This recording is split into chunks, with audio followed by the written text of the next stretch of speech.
cidade do Rio de Janeiro tem hoje 763 favelas, segundo dados do IBGE, que revelam também que a renda dos moradores cresceu 109% nos últimos 10 anos. Além da melhora econômica, os grandes eventos vêm impulsionando os empreendimentos. Por outro lado, moradores das favelas pacificadas pedem a desmilitarização dos eventos culturais. Para falar sobre esses assuntos, estão aqui no estúdio hoje o geógrafo Jailson de Souza e Silva, um dos fundadores do Observatório de Favelas, Marcelo Gomes Ribeiro, pesquisador do Observatório das Metrópoles, e Fernando Cavalieri, assessor especial da presidência do IPP, Instituto Pereira Passos. Bom, gostaria de agradecer a presença de vocês aqui. Existe alguma relação dessa melhora econômica das favelas e a entrada das UPPs? É claro que esse tipo de intervenção ajuda, de certa forma, a criar um sentimento positivo. Então, nesse sentido, você cria todo um ambiente de satisfação que ajuda os investimentos. E aí, várias empresas que tradicionalmente não entrariam na favela, terminam entrando. Isso é um primeiro dado. Mas, objetivamente, a entrada da UPP também atrapalha outro tipo de iniciativas. Por exemplo, se falava muito no início a queda dos salões de cabeleireiros, a questão própria da diminuição da economia do tráfico, que afeta também outros eventos, mas acho que o mais importante é efetivamente a criação de uma nova ambiência econômica, condições para construir outro tipo de intervenção. Esse é o ponto central que, na minha opinião, o Estado está aproveitando muito pouco. Na verdade, é um grande erro do Estado não aproveitar esse momento e essa possibilidade de novas ambientes econômicas para produzir um projeto de desenvolvimento integrado. Isso não caracteriza a política do governo nesse campo. Na verdade, é uma política improvisada, centrada no campo da segurança pública, que termina entregando à polícia toda a responsabilidade pela lógica de controle do território. E se isso não for superado, certamente a UPP vai ter muita dificuldade em continuar funcionando, pelo menos nas condições atuais. E a sua opinião, Marcelo? Eu vejo que normalmente a política que é feita direcionada à favela, ela sempre tem elementos que vêm de fora, que não necessariamente é aquilo que deveria ser o foco de uma política pública, né? Que seria pensar a favela a partir do direito de que as pessoas têm a habitação, que as pessoas têm a cidade. Normalmente as iniciativas que são feitas, elas são muito mais para justificar outras questões, como no caso dos grandes eventos, que é o que nós estamos convivendo, do que propriamente para assegurar certos direitos, uma quantidade de direitos que as pessoas moradoras de favelas têm. E você, Fernando, qual a sua colocação? Eu já vejo um pouco diferente. Acho que o fundamental das UPPs foi garantir o direito de liberdade das pessoas, de ir e vir, de circular. E isso é fundamental para que haja qualquer tipo de desenvolvimento econômico, social. Isso não estava existindo. Não estava existindo, o Estado de Direito estava subtraído. Então, é lógico que isso não é suficiente, mas é extremamente necessário. Por isso mesmo, a Prefeitura do Rio, através do nosso Instituto, coordena um programa chamado UPP Social, que busca complementar, digamos assim, o braço social do Programa de Segurança Pública. Não é algo trivial de ser feito, não é?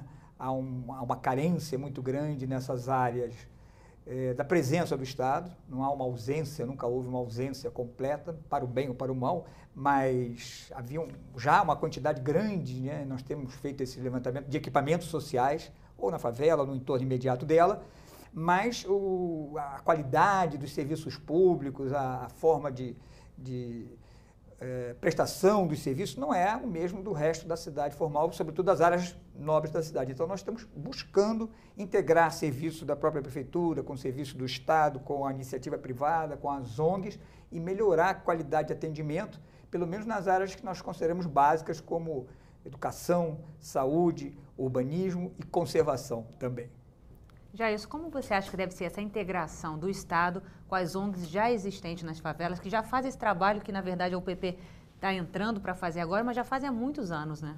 O maior problema que nós temos no Estado brasileiro é uma lógica patrimonialista que faz com que o gestor ele chegue lá, em vez de reconhecer que aqueles recursos que ele tem à mão são públicos e por isso devem ser utilizados, levando em conta os interesses da população, a participação da população, termina achando que ele tem o direito de construir suas políticas de acordo com seus próprios interesses. Basta ver um alemão que recebe R$1 bilhão para um conjunto de investimentos e você não tem resolvido um problema básico como de saneamento.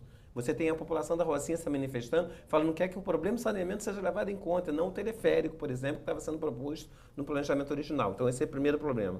Nós não temos ainda uma política de Estado que tenha referência na participação popular. E com isso, muitas vezes, se desprezam as experiências locais. Você chega com recursos como a ocupação, e na verdade a UPP, e tem muitos méritos, como o Fernando fala, na verdade é um absurdo o Estado ter permitido que o tráfico e a milícia regulasse aquele espaço, mas objetivamente é uma ocupação militar, com a lógica militar de controle do território. Não é um projeto republicano, um Estado democrático de direito que garanta, então, um conjunto de escutas, de instrumentos de escuta e de participação, com ouvidorias, com equipamentos de controle social, que construa um plano de desenvolvimento integrado. É essa a minha questão, Fernando. Então, a UPP Social não tem força política, não é um projeto de peso, como tem o projeto de ocupação militar, para garantir esse projeto de desenvolvimento integrado. E, com isso, você tem muitas vezes desperdício de recursos ou má alocação desses recursos, ou não chegam os recursos. Então você termina em nome da questão da ocupação militar, que abre espaço, mas não vê um conjunto de ações integradas, pensando num projeto até 2020, por exemplo, que leve em conta as ações para que você rompa com o ciclo, muitas vezes, de pobreza existente ali. E você não leva em conta, principalmente, a inventividade da favela, a experiência ali existente, as lógicas de regulação existentes. Você ignora todo aquele saber. Quando você faz isso, gera os conflitos, as tensões que estão acontecendo em diferentes cantos, e não só em favelas por causa de ações isoladas policiais, mas a concepção militar de ocupação que muitas vezes está operando nesse momento. Marcelo, apesar da renda ter melhorado, como a gente viu na pesquisa do IBGE, 109%, isso não necessariamente está refletido nas condições de vida dos moradores e principalmente no bem-estar social. Como você vê isso? Exatamente. Uma das coisas que a gente tem investigado, né, no âmbito do Observatório das Metrópoles, não só no Rio de Janeiro, mas em todo o Brasil, que apesar de ter havido uma melhora nas condições de vida das pessoas, né, que é medido do ponto de vista individual, dado uma melhoria nas condições de renda, né, isso não necessariamente se traduz em melhora do bem-estar de uma forma mais ampla, né? Então, quando nós avaliamos as condições de vida daquilo que é propiciado pelas cidades, né, a grande maioria das pessoas hoje vive nas cidades e uma parcela significativa vive em regiões metropolitanas. Quando a gente avalia essas condições de vida que a cidade deve oferecer para a população, a gente percebe que há uma enorme desigualdade interna dentro de cada uma desses grandes centros urbanos. E no Rio de Janeiro isso é mais nítido ainda, né? Porque nós temos, né, inclusive pela própria formação urbana do Rio de Janeiro, né, situações tanto de desigualdades relativas à diferença de lugares da cidade entre o centro e a periferia, mas também entre os espaços que são de favela e os espaços que não são de favela. Então, as melhorias que estão ocorrendo do ponto de vista individual, que às vezes foca muito mais uma dimensão do consumo propriamente dito, né, que isso de algum modo também contribui para as pessoas, elas não estão, ao nosso ver, caminhando no mesmo ritmo que as condições de vida da cidade. Então, eu acho que hoje uma das grandes preocupações nossas, que deveria ser uma pauta da sociedade brasileira, é pensar a problemática do urbano, né, e, sobretudo, essa problemática do urbano nos grandes centros do país. Fernando, como você vê isso? Existe algum estímulo da UPP Social para que os moradores se tornem microempreendedores e que isso estimule também a economia local?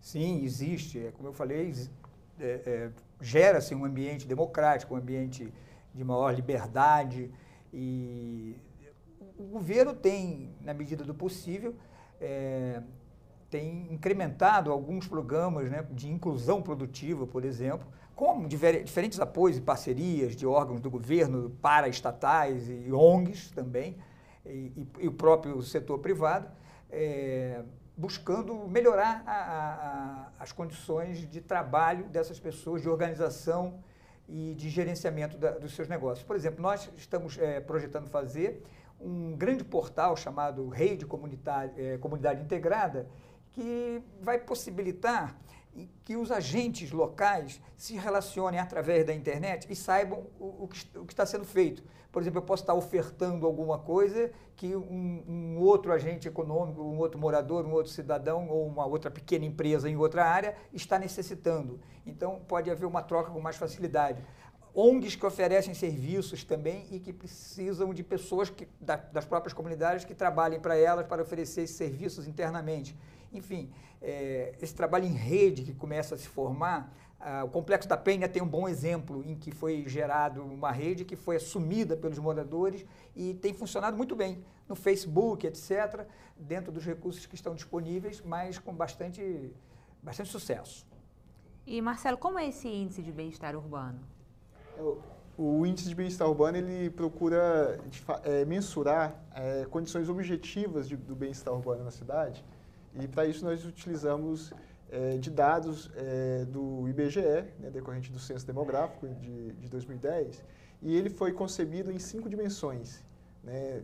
Ele é composto pela dimensão de mobilidade urbana, condições ambientais urbanas, condições habitacionais urbanas, serviços coletivos e infraestrutura urbana. Então, nós reunimos um conjunto de indicadores que tentam expressar sobre essas várias dimensões, né, aquilo que deve ser pensado, as pessoas, para obter o bem-estar, naquilo que não depende exclusivamente delas, assim, não depende individualmente de cada um. Precisa ser condições coletivas que favoreçam o bem-estar, aquilo que é próprio da cidade, propriamente. Então, mas existe um enfoque exclusivo nas favelas ou não? Não, mas as favelas, pela própria definição, né, que o IBGE vai fazer uma definição, no caso do Rio de Janeiro, a favela se enquadra naquilo que ele define como aglomerado subnormal. Né, em outros lugares, em Belém, por exemplo, é chamado de baixadas, né, em Recife, de mocambos.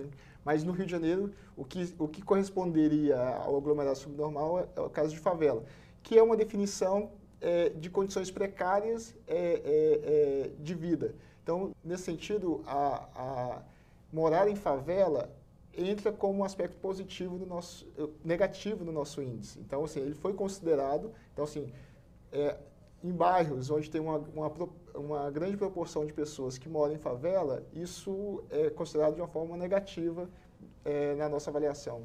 Mas por quê? Negativa pelas condições precárias mesmo das próprias favelas. Né, assim, na medida em que ele é considerado como um aglomerado subnormal, né, pela própria definição da concepção de aglomerado subnormal, ele significa que não atende essas especificações do bem-estar urbano. Então, sim, mas o problema muitas vezes pode, então, porque muitas vezes as favelas não correspondem a essa definição que está lá do aglomerado subnormal. Sim. Eu e o Fernando já conversamos isso várias vezes. 2009, por exemplo. 2009, porque todo o princípio do aglomerado subnormal é central na ideia de carência e precariedade. Não tem um ponto positivo no conceito do IBGE de aglomerado subnormal. Nenhum. Não se fala do grau de convivialidade, no grau de busca de inventividade, por exemplo, na criação de soluções originais, de formas específicas de geração de renda e de economia, como mototaxista, tudo. Quer dizer, como nessa perspectiva, é claro que a favela vai ser o inferno e a Barra da Tijuca vai ser o céu. Mas se a gente olha para a realidade, nem a Barra da Tijuca é esse céu todo e nem a Maré é esse inferno todo. Então, me parece que essa discussão é fundamental. Né? É fundamental, e a gente não deixa de reconhecer essa discussão quando está fazendo essa mensuração mais objetiva sobre a questão do bem-estar urbano. Então, a gente está, na verdade, tentando olhar para aquilo que a gente pode objetivar em termos de bem-estar coletivo, né, daquilo que é produzido pela cidade. Mas, ao mesmo tempo, a gente reconhece que nem tanto na favela quanto em outros espaços que não são favela, nós não estamos aqui incorporando a dimensão da sociabilidade, dos processos de integração social. Então, mas isso não pode atrapalhar, por exemplo, no caso disso, influenciar uma política pública? Porque se os dados, na verdade, eles não correspondem totalmente à realidade, né, é um aproximado, no momento de ser feita uma política pública, esse dado, na verdade, vai estar alterado. O que você acha disso? Não, se pela própria definição do que é considerado como aglomerado subnormal, retrata uma situação de precariedade material, né, assim, são condições materiais mesmo, onde as pessoas vivem, né, na verdade o que a gente precisa observar é que isso ajuda na própria formulação da política pública, ao reconhecer que esses espaços precisam de melhores investimentos, precisam de ter uma atenção especial. E aí, assim, novamente, o fato de reconhecer essa precariedade em termos materiais não significa que nós estamos negando toda uma riqueza cultural, social, de sociabilidade existente nas favelas. Né? Mas nós estamos chamando a atenção, mais uma vez, para essas diferenças que há entre esses espaços que são considerados aglomerados subnormal e os espaços que não são. Inclusive, você falou sobre a questão do aumento do nível de renda das pessoas nos últimos tempos. Nós temos estudos que mostram que as pessoas que vivem nesses espaços, que é chamado de aglomerado subnormal, elas têm menos chance de conseguir emprego ou de conseguir o mesmo nível de renda de pessoas que não moram nesses espaços. Então, isso mostra que o aspecto territorial, ele é significativo não só para a gente pensar em termos das condições materiais propriamente dita, mas também pensar como que se dá a relação das pessoas que estão nesses espaços com a cidade como um todo. Por que alguém que mora em favela tem oportunidades menores do que quem não mora em favela? Mas não é o contrário, Marcelo? Exatamente o fato desse território ser estigmatizado. Eu vou dizer, tem um menino, o Fábio, que ele tem uma expressão ótima, pergunta a ele, onde você mora? Ele falou, depende. Como assim? Depende. Se for para arrumar um emprego, eu moro em Bom Sucesso. Se for para ganhar uma bolsa, eu moro na Maré.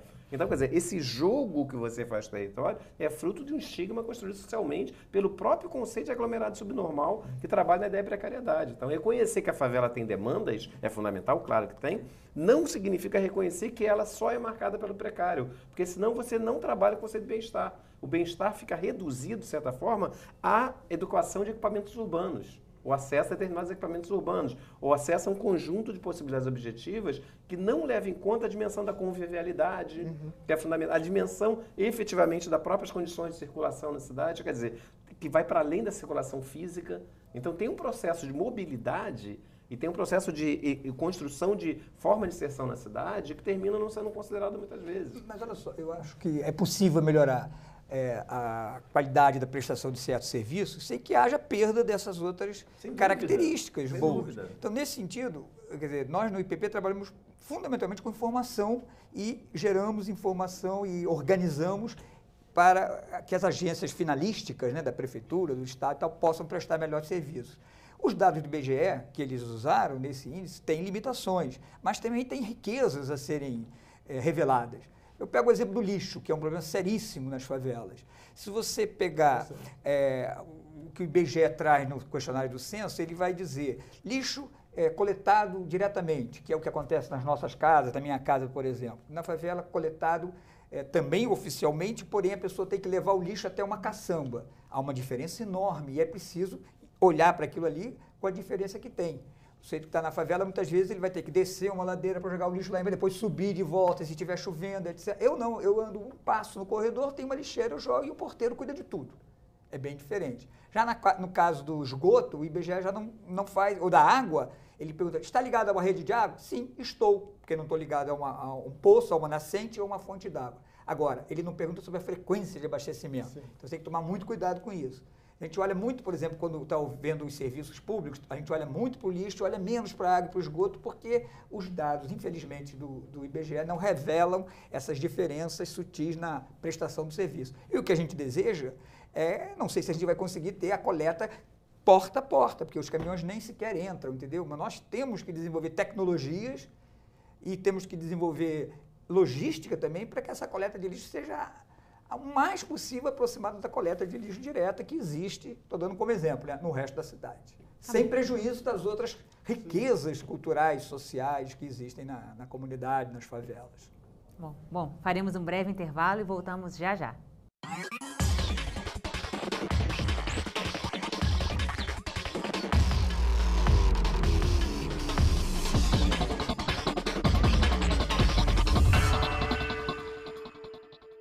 Estamos de volta com Pense Rio e hoje estamos falando sobre os últimos 10 anos nas favelas carioca. Fernando, teve uma recente pesquisa do IPP que diagnosticou que vai ter um crescimento muito grande na cidade, principalmente na área da Rocinha, Barra da Tijuca e a Rocinha também apontada. E a Rocinha já tem uma grande concentração de pessoas e devido a essa grande concentração tem problemas crônicos, como por exemplo a tuberculose, pelas residências serem muito próximas. Como esses estudos podem diagnosticar esses casos e também solucioná-los? Pois é, a Rocinha realmente tem, segundo o IBGE, uns 70 mil habitantes, que é uma população enorme, uma densidade formidável, para vocês terem uma ideia, densidade demográfica, que é o número de habitantes por uma área qualquer, quilômetro quadrado, hectare, é equivalente a de Copacabana, que é um dos bairros mais densos do mundo, né? Só com prédios de 10, 12 andares. E ela é uma favela situada em costa, difícil a topografia, e tem áreas realmente muito densas, tem as chamadas vilas da tuberculose lá, né? Onde a preocupação do governo é justamente fazer um desadensamento, no sentido de construir novas casas ali próximas, o que não é uma tarefa fácil, porque é difícil, os terrenos são muito valorizados, mas isso tem que ser feito. Aí concordo muito com a observação do Jailson, que a falta de participação nesses projetos leva o Estado, muitas vezes, a cometer grandes equívocos. A discussão que se trata hoje na Rocinha, por causa do PAC, né, que é um programa federal sendo executado pelo Estado, o governo do Estado, no caso da Rocinha, por que o teleférico se nós estamos com sérios problemas de saneamento, de adensamento no interior da favela? E isso poderia ter sido melhor desenhado, esse projeto, se tivesse havido maior participação, maior escuta dos moradores, né? O que não é também uma tarefa simples, mas que o Estado tem que melhorar muito para conseguir fazer isso. O Estado, que eu digo, é o Estado poder público, de um modo geral. E Jailson, a entrada das UPPs também nas comunidades, em alguns casos também elas ficaram responsáveis pelos eventos culturais, por determinar se o evento pode acontecer ou não. Como isso pode ser modificado? E esse poder deve ser da UPP? Não, felizmente isso já foi modificado. A resolução 013, que era a resolução feita ainda no governo da Rosinha, que autorizava que qualquer evento cultural tivesse que ser autorizado pelo comandante de batalhões ou depois foi atualizado para o comandante das unidades das UPPs, foi o governador semana passada, depois de uma grande manifestação, moções da Conferência Municipal de Cultura, conversas com o prefeito, que conversou com o governador e falou que não tem cabimento. Na verdade, ele estava exorbitando essa resolução, exorbitando funções da prefeitura. Quem tem que definir um evento dentro da favela não é o comandante da UPP, ele não tem nada com isso. Quem tem que definir o alvará para o mototáxi não é ele. Quem tem que definir o alvará para o comerciante não é ele. Então, isso mostra que é uma lógica de ocupação militar num território inimigo. Então, o prefeito simplesmente está assumindo o seu papel quando fala quem define o evento público são os órgãos responsáveis da prefeitura. Aí você coloca a favela no mesmo lugar dos outros bairros da cidade. E esse é o desafio fundamental. É que tem uma função, uma questão de segurança pública, que é a obrigação do Estado garantir. Esse comandante da UPP está lá para isso e outras funções, como o Estado democrático de direito, republicano, tem que garantir, tem que vir junto. Tem que vir junto desde juizados especiais de justiça, tem que vir junto política de desenvolvimento territorial, tem que vir junto polícia de desenvolvimento cultural, instrumentos de mobilização e participação da população para estar construindo esses projetos. Isso são funções fundamentais que o Estado, infelizmente, ainda tensiona aqui. Então, a questão da UPP Social, que é um projeto brilhante, falta a ele, objetivamente, poder. Falta empoderamento por parte do prefeito, como faltou na época do governador, já que era um projeto estadual, para reconhecer a dimensão fundamental desses outros aspectos da ação dentro da favela, para além do controle do território pela polícia. E você acha que a falta da entrada do poder público dentro dessas comunidades, ela, na verdade, torna diferente os casos que acontecem dentro das comunidades, como, por exemplo, o que acontece, vamos dizer assim, no asfalto? O sumiço do Amarildo, por exemplo, ganhou uma repercussão até nacional. Mas muitas outras mortes e desaparecimentos ocorreram nos últimos anos e não tiveram a mesma repercussão do que um desaparecimento, de repente, no Leblon, Ipanema. Como vocês veem isso? Não, a coisa é mais perversa a gente pensar. Os desaparecimentos estão entrando nos últimos 10 anos. Há anos se fala que esse processo pode ter várias razões. E até hoje nós tivemos um estudo sério do ISP, por exemplo, ou da Delegacia de Homicídios, tentando esclarecer quanto desses desaparecimentos se transformam em mortes. Quantos são pessoas que voltam para suas famílias? Você não tem nenhum estudo efetivo, sistemático, que ajude a orientar esse tipo de perspectiva. Quer dizer, essa noção que o espaço da favela é um espaço de exceção, onde você pode fazer o que quiser, e onde pode estabelecer, inclusive, normas absurdas, constitucionais, como a da Resolução 013, mostra como a favela ainda é pensada como um espaço à parte, do ponto de vista dos direitos fundamentais. Como os moradores de favela ainda são vistos como sujeitos destituídos de direitos. Então, me parece que o grande desafio é o Estado reconhecer os moradores de favelas como sujeitos de direitos e, a partir daí, estabelecer para a favela regulações que levem em conta as experiências existentes, mas também que se aproximem do conjunto da cidade. Nós não temos que ter a mesma regulação, mas nós temos que ter uma regulação pública estabelecida de forma consensual, envolvendo os moradores, para que a gente consiga encaminhar. Por exemplo, não é aceitável o gato. de energia, ou da NET, mas tem que ter tarifa social, tem que ter uma política que o governo abra mão dos impostos, que a Light abra mão de parte dos seus lucros, que os moradores também consigam ter reconhecido suas demandas. Então, esse tipo de concertação, ou vamos combinar, que o PP Social propõe, certo, isso ainda demanda poder. Demanda poder e reconhecimento. Isso nós não temos na atual política de segurança pública, que não compete a ela, estabelecida no Rio de Janeiro. Uma ideia que eu achei interessante, até do Sérgio Besserman, foi de que nessas áreas, ele também, logo no início da implantação do programa, todos sentiram que a polícia estava com poder total. E ele disse, isso não pode dar certo, porque a polícia não pode administrar, não pode fazer a regulação social. Então ele falou, é preciso que os governos dividam essa função, essa atividade de regulação, de controle, etc., com conselhos locais da população, entendeu? E isso, nós não conseguimos implantar isso, mas é uma ideia a se discutir e debater, entendeu? Dadas as especificidades que existem, a própria questão do território, etc., você tem que envolver muito mais, provavelmente, as pessoas moradoras locais nesse tipo de função. Esse, aliás, parece que foi o maior erro da PP Social. Desde 2002 estava colocada essa discussão, lá na época já do Estado, e por medo, eu estava na época do governo do Estado, eu participei disso, fui derrotado, tinha um medo muito grande de eu constranger as forças de segurança. Então, em nome, por exemplo, a proposta de construir a ouvidoria comunitária não rolou porque a polícia não gosta de ouvidoria, a ideia de construir mecanismo de participação popular pode criar inibições na relação com a polícia, então vamos deixar isso para depois. Terminou que se perdeu esse tempo e até agora você não tem esses instrumentos. Isso é muito ruim. Porque tem um paradoxo aí, né? As pesquisas apontam que, na verdade, a população está se sentindo mais segura com as UPPs, mas também a população não está satisfeita. Tanto que a gente está vendo aí várias manifestações nas ruas com a insatisfação dos direitos delas, né? Que não estão sendo respeitados. Como você vê isso, Marcelo? Depois eu queria voltar ao caso Amarildo, mas depois. Eu concordo com a linha de argumentação do Jailson, no sentido de que o tratamento com a favela ele não pode ser diferenciado em relação ao tratamento com os espaços de não favela.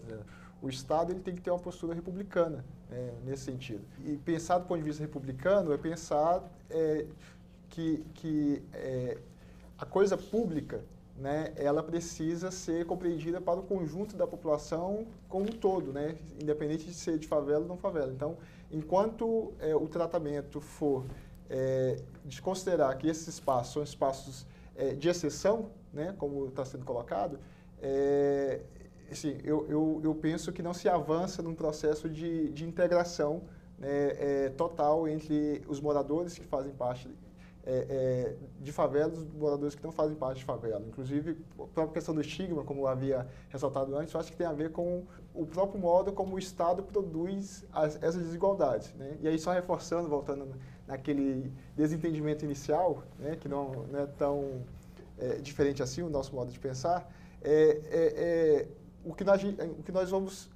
que fazemos, inclusive, com esses dados que nós estamos divulgando, é mostrar resultados de políticas que gerou territórios desiguais dentro de uma mesma cidade. Tá?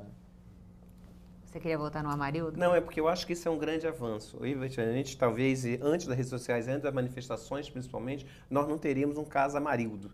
Na verdade, tinha todo um processo sumiço, como você mesmo levantou, sistemático. 15 adolescentes são mortos todos os dias no Brasil, por exemplo, e nunca se deu atenção a isso. Então, quando um caso Amarildo, quando um ser anônimo, expressão do que há de mais invisível na sociedade carioca, consegue ter repercussão nacional e constranger o Estado, isso mostra que está havendo mudanças. Quer dizer, mesmo no caso, a mobilização coletiva, a mobilização popular, tornou essa morte importante. Tornou cara essa morte, como é cara já, por causa das razões econômicas, o morto no Leblon.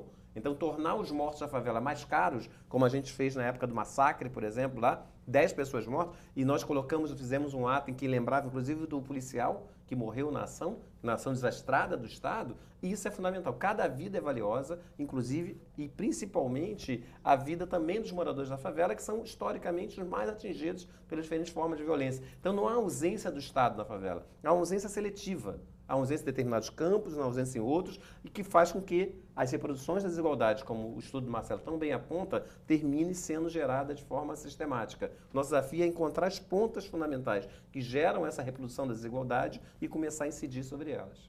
Bom, o momento agora é um momento que é dificílimo você defender qualquer governo, né? Eu que faço muitas palestras em comunidades, em vários diferentes fóruns, em Nova Brasília, que eu tive segunda-feira lá, encontrei assim uma resistência radical ao governo. Eu compreendo perfeitamente isso, né? E o meu papel não é defender o governo de um modo geral, mas eu queria chamar a atenção também que, por exemplo, com relação à UPP, não UPP social, a Unidade de Polícia Pacificadora, esse programa do governo do Estado, ele tem uma série de problemas, mas ele representou uma melhoria incrível, incrível na situação de segurança pública nessas áreas. Há avanços também, a saúde, todo mundo fala, a saúde está ruim, está horrível e tal, mas eu tenho aqui dados que nós levantamos recentemente que mostram a cobertura dos programas de saúde da família, clínicas da família, que são um avanço, são um grande avanço na prestação do serviço de saúde, longe de ser o ideal, mas quando você vê várias áreas dessas de UPP, né, de favelas ou de outros tipos de comunidade, com 100% do território coberto pelo programa eu contei aqui na minha contabilidade, seriam 12 entre 25 áreas que nós levantamos, já teriam 100% de cobertura do programa. Isso é uma grande melhoria, entendeu? Uma grande melhoria.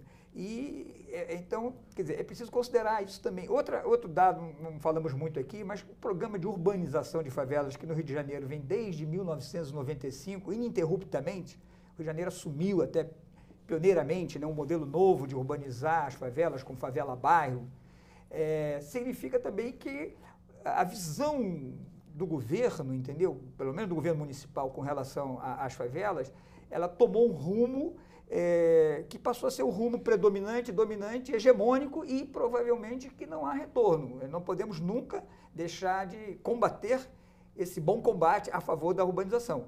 Mas, por exemplo, hoje em dia, a erradicação das favelas, como foi no governo Lacerda, no governo da Grão de Lima, embora muita gente na sociedade apoie isso, não parece ser mais a orientação que possa predominar no governo. Então, isso é também um avanço, mas não é parece simples, não é, entendeu? É uma luta constante diária, porque tem sempre uma parte da sociedade achando que tem que erradicar, que tem que mudar, que tem que extinguir com as favelas, etc. Enquanto que nós achamos que a favela é uma escolha da cidade do Rio de Janeiro, faz parte da nossa sociedade e nós queremos preservá-la, melhorá-la e conviver. Já isso, além da inserção dos serviços públicos necessários, né, nas comunidades, você acha que a educação, a cultura, também é uma saída para essa inserção dos moradores das comunidades? A cultura, principalmente, é um eixo fundamental. Na verdade, eu não consigo entender porque os governos, em geral, demoram tanto a perceber. Mesmo com todo o discurso agora até exagerado, me parece, economia criativa, não leva em conta essa dimensão do simbólico como fator de desenvolvimento. Então, levar em conta as atividades artísticas, as linguagens artísticas, como instrumento fundamental de transformação da realidade dos territórios populares é central. E isso tem sido, aliás, para não falar que não temos elogio, a política do Eduardo Paes de estar criando arenas cariocas, por exemplo, equipamentos culturais sofisticados nos territórios subúrbios, que historicamente não foi feito. De estar investindo muito mais recursos na área de cultura. Investir recursos na cultura, na perspectiva do desenvolvimento econômico, territorial, é fundamental. É isso que a gente está criando, por exemplo, um projeto na Maré, que seja um case na Maré, centrado em áreas de arte, entretenimento, moda, design, criar um case nacional que permita a Maré estar entrando no mapa do legado dos Jogos Olímpicos numa situação muito diferente do que é. E também investindo no centro universitário da Maré. Então, o que a gente está propondo é construir o centro universitário, parceria com o governo, parceria com a sociedade civil, com o mercado, uma universidade pública, comunitária, mas pública, onde a gente transforme esse estigma de que a favela é só o espaço, no máximo, do exótico. A gente quer reconhecer a favela como um espaço riquíssimo de produção de conhecimento e partilha de conhecimento. No plano simbólico, imagina como vai ser juntar um filósofo nigeriano, um antropólogo mexicano, um historiador inglês, com um pesquisador artista da favela carioca discutindo contemporâneo, discutindo periferias. Quer dizer, o que a gente quer mostrar aqui para discutir contemporâneo e periferia hoje, a favela, essas periferias são centrais. Então, construir novas centralidades urbanas é que vai permitir chegar à cidade que a gente quer. É isso que eu aposto, eu tenho certeza que a gente está caminhando para isso, com todos os nossos limites. Bom, estamos chegando ao final do programa. Gostaria que cada um fizesse a consideração final. Fernando. Agradecendo, então, o espaço da TV Câmara para poder falar um pouco sobre esse trabalho que o nosso instituto, que é da Prefeitura do Rio de Janeiro, vem fazendo, sobretudo esse programa chamado UPP Social, que é um reconhecimento de que a questão das favelas não pode ser só uma questão de polícia, de jeito nenhum. É preciso ter, naturalmente, todo um equipamento social, um pensar, um olhar social que inclui muito também o cultural, o artístico e outras formas de Eu espero que um dia possamos incluir o aspecto político também como uma dimensão própria de discussão, sem medo, né? Sem medo de discutir isso. Então, agradeço poder mostrar um pouco esse exemplo e defender também esse programa das UPPs, que eu tenho certeza que ele só tem contribuído para a melhoria das condições de vida dos moradores de favelas. Obrigado. Marcelo. Também gostaria de agradecer, né, e aproveitar aqui a oportunidade para falar mais uma vez desse trabalho, né, que nós procuramos mensurar aí essa ideia de bem-estar urbano, né, nas metrópoles do Brasil, né, que está incluída a metrópole do Rio de Janeiro, mas que ao mesmo tempo deixar claro que na medida que a gente procura objetivar essa ideia de bem-estar urbano, fica de fora mesmo vários elementos que fazem parte do bem-estar urbano, mas que não são capazes de incorporar num índice como esse, que teve essa dimensão de buscar dados que são de fato subjetivos, né? Mas e deixar disponível, né, esse conjunto de dados que foi feito pelo Observatório das Metrópoles, inclusive está na nossa página do Observatório das Metrópoles, que é www.observatoriodasmetrópoles.net. Qualquer pessoa pode ter acesso, né, e pegar informações tanto da região metropolitana quanto dos municípios que integram a região metropolitana e na escala também do bairro, que é aquilo que o IBGE chama de área de ponderação, que é uma denominação mais técnica. Muito obrigado.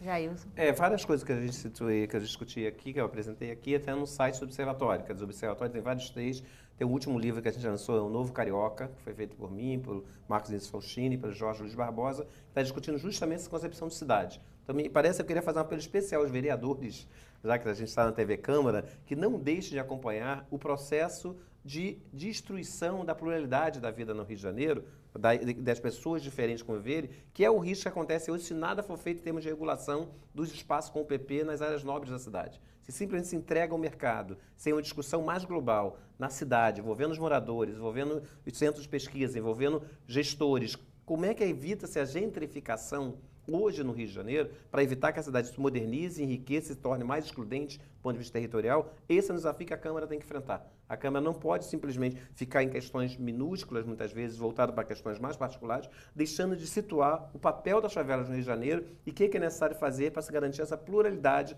diferentes pessoas convivendo no mesmo espaço. Isso é que gera inovação, gera criatividade e gera democracia. E essa democracia é fundamental da gente garantir. Então, que a Câmara se debruce sobre isso e consiga fazer um belo trabalho. Gostaria de agradecer muito a presença dos senhores aqui. E se você quiser rever esse programa, é só acessar nossa página na internet. O endereço é câmara.rj.gov.br. Até a próxima!